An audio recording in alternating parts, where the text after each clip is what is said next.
It was about 4 months before I was able to get out of the hospital, able to go home. And when I got home, I could do nothing for myself. My newly grafted hands, so sensitive, even the breeze blowing against them bothered me. I couldn't touch my clothes, so I couldn't dress myself, had to be dressed. Couldn't hold a utensil, had to be fed, bathed, everything. I was as helpless as a baby when it came to the use of my hands.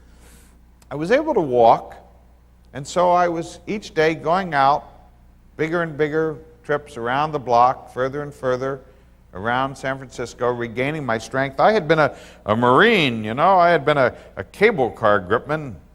Good looking, I imagined. Now in the clothes of that 185-pound man, what is that? I can almost do kilos. 50 kilos, 60 kilos, 80 kilos, again, never mind, pounds. I had to convert to pounds. Was a man weighing 125 pounds. Patchwork quilt of skin grafts on my face and hands. I remember the day, this time home all alone. I got ready, got up from the chair, started to walk to the door. I wanted to go out and take one of my walks, but when I got to the front door, I realized no one was there to open it for me. I couldn't stand to touch it. I couldn't touch anything. And then I started to panic. And then I started to cry.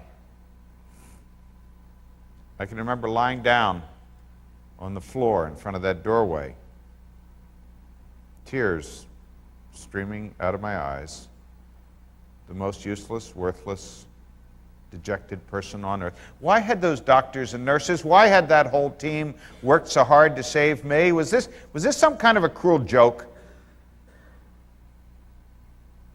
But you know, after an even longer time, through those tears, I started to look up at that doorknob, and I kicked off my slippers. And I reached up with my feet, I grabbed hold of that doorknob, I was going to open it, I was going to make that knob turn. It didn't matter, my socks were too slippery, I couldn't get a grip on the doorknob. It was one more failure, it was one more wasted effort, it was one more thing that I had tried and it still wouldn't work for me. And all of a sudden, the door popped open, and I let myself out of that prison, and I discovered one more limitation in my life that was only going to last as long as I let it. Maybe there was something to it. Maybe it's not what happens to you.